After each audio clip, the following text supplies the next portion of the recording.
these guys broke in, and they had no idea what was in the truck, clearly, because when they broke in, they're like, oh, man, what are we going to do with all these dimes? They started running around to, like houses around the neighborhood, grabbing their recycling bins and pulling them over to the truck and just dumping dimes in there. It was about 40,000 pounds worth of dimes that they stole. Landline now, welcome back. We are into the month of November, which means another edition of Landline Magazine is on the shelf.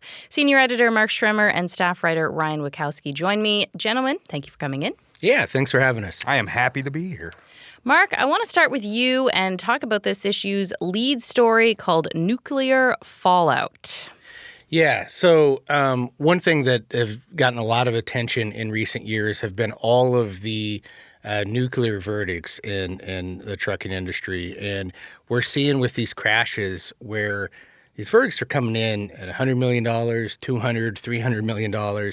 And in a lot of these cases, the truckers aren't even at fault. We had in one where law enforcement, testified the truck driver did absolutely nothing wrong, and we're still seeing, the company or the drivers being on the hook for these huge amounts. And so it was kind of a thing we've written about probably for the past couple of years in one fashion or another. But with this cover, it's become such an issue, as we head in, and it's becoming more prevalent. We thought this is the time to do kind of the big kind of cover story feature on it. And Tyson Fisher, our associate editor, did a fantastic job with it.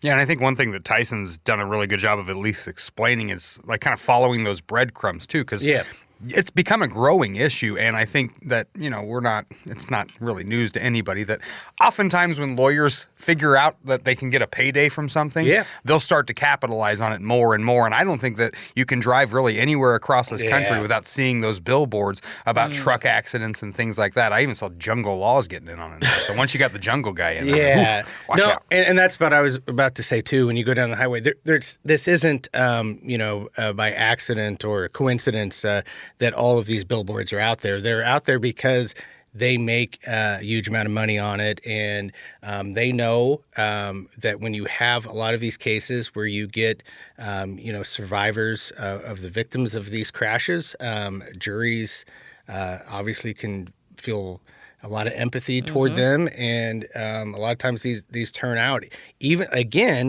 if it's really not the fault of the trucking company or the driver. So it's no surprise that some attorneys have decided to cash in. Well, and it's not even just the frivolous nature of some attorneys that are driving it too. Like some of those mandatory minimums for your insurance coverage are driving that as well. Once those start to increase and see those numbers jack up, attorneys look at them and go, boy, I'll tell you what, we can get an even bigger payday now because you're having to have more coverage to cover your liability on it. Yeah, and that's what a big reason, the association is against increasing that. We've also seen, a few years ago, it played out that Operation Sideswipe, where we actually had, when you talk about cashing in on it, there were literally drivers getting in front of trucks and getting in crashes on purpose in order to get a payday. Which is wild to think about. So you think about, the incentives here. And if you were to, raise the minimum insurance even higher, those incentives are only going to increase. So, Tyson also does a great job kind of talking about possible tort reform. And also he does a good job of explaining while these are becoming more prevalent and we're seeing these huge headline ones, they also are pretty minimal in the grand scheme of things.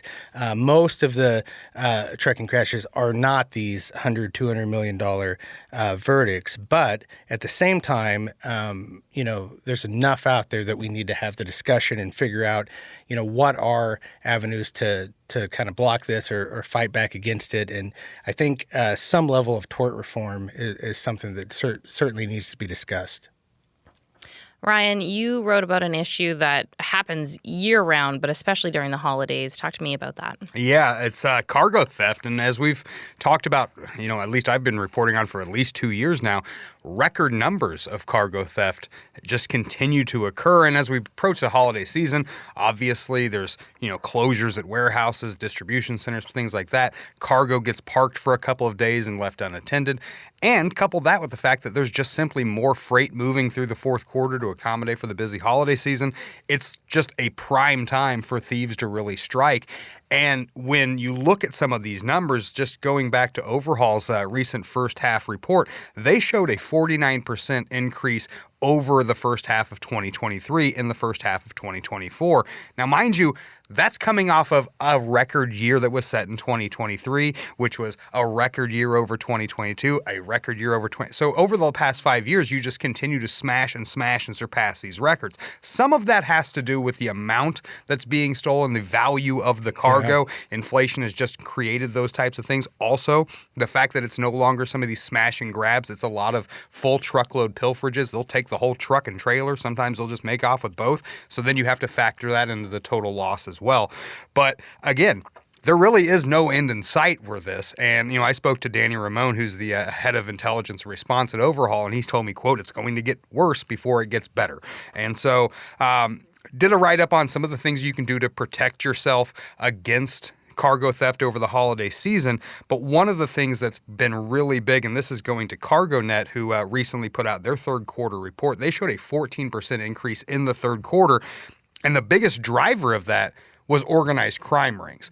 Now, it's not just people who are doing stakeouts and understanding when and where to strike. A lot of this is people going and buying old authority numbers and brokering loads and then misdirecting those, or just flat out, doing some double brokering schemes. So a lot of those things are stuff that it's even more difficult for you to get ahead of. And obviously OOID has done a great job of, telling you how to vet your brokers and telling you, watch who you're, getting things from on load boards.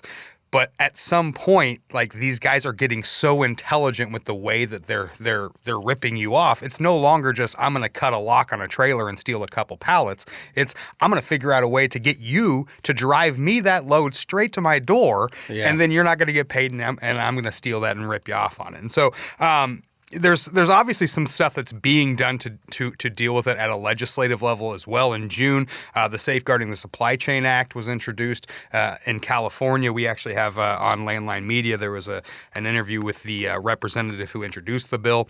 Currently up to 16 co-sponsors. I mean, I want to say it was like 11 states. So nationwide, there is an understanding that there is an issue. And that particular act, it's more so looking to address the issues of organized crime. Obviously, they're still going to be, handling smaller cases as well.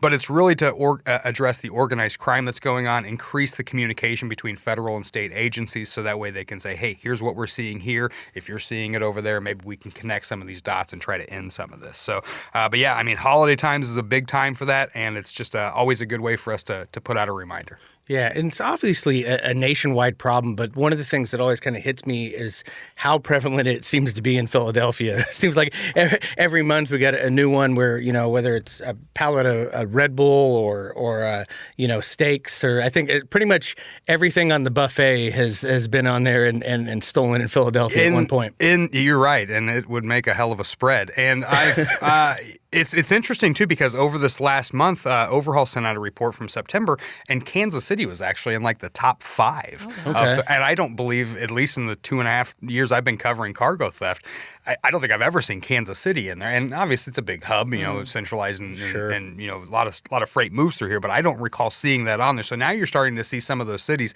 Typically you're used to seeing Illinois, Texas, California. Those are the big 3. They usually account for about half of all cargo theft in the country. Now you're starting to see, like Mark mentioned, Philadelphia is having trouble controlling it. Now you're starting to see Midwestern cities like Kansas City have those issues as well. And so it really does speak to the way that these guys are going about ripping you off, and also some of the ways that they're just getting great at evading capture as well. I mean, they're switching out license plates. Sometimes they're switching out trucks or changing numbers on trailers. They're doing anything and everything they can. And the more and more they rip, they're able to get away with this, the smarter they're getting when it comes to ripping you off as well. like you've said, you've been on this beat for a little while. What is the craziest thing? Sometimes they know what they're stealing. But I know sometimes we're like, did they know what was in there? Like, I'm curious. I think the weirdest one that I got, actually, it was out of Philadelphia. There was a truck that had left a mint, and it was taking a load of dimes. And these guys broke in, and they had no idea what was in the truck, clearly, because when they broke in, they're like, oh, man, what are we going to do with all these dimes? They started running around to, like houses around the neighborhood, grabbing their recycling bins and pulling them over to the truck and just dumping dimes in there. It was about 40,000 pounds worth of dimes that they stole. So wrap your brain around that. Yeah. Wow. Well, you'll see them at those banks or Walmarts and those little coin machines. Just to put a bow on that story too. Those guys did get caught. They were arrested. They were going around to Coinstar machines and trying to cash in all of these. That's what I was thinking. Yeah, and it just left a huge paper trail. They wound up only cashing in about, I want to say it was about $10,000 worth of the dimes. So like they still had a huge mass of dimes they had to go through. It was just clearly not worth it. Now, Mark, you wrote about a proposed ban on connected vehicle tech from China and Russia. Tell me more about that. Yeah, so this is actually came from the U.S. Department of Commerce, and it's looking as vehicles are becoming kind of more connected, whether we're talking about autonomous vehicles using more technology. And it's looking at, this is specifically talking about foreign adversaries like China or Russia. But I think it also kind of connects to kind of what Ryan was talking about, that as vehicles, whether it's ELDs or all of this tech that we have on it, it is becoming easier and easier for bad actors to track, the truck and whether it's they want to steal all of the dimes on board, or whether they, want to do actual kind of terrorist harm. These are things. So right now, the Department of Commerce, I think the comment period recently just wrapped up. OIDA had some comments in there, partly talking about things like ELDs, talking about the risks of autonomous vehicles.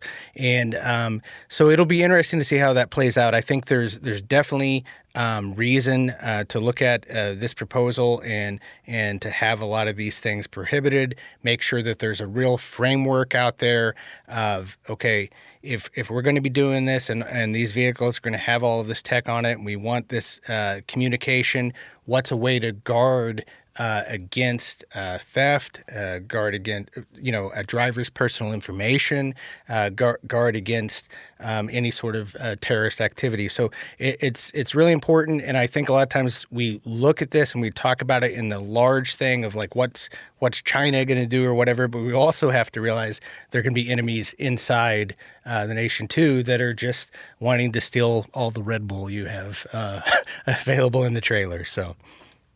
And one other topic, Ryan, you mentioned the importance of complying with regulations. Talk to me more about that and what people must do. Yeah, we continue to get some calls here at OOIDA about beneficial ownership information that's due at the end of this year, actually, for any company that was created prior to 2024. And it's going to affect a lot of small businesses. I think, we talked to Shasta May and had asked her, and she basically had said, look, if you are curious and you think, hey, do I need to? The answer is probably yes.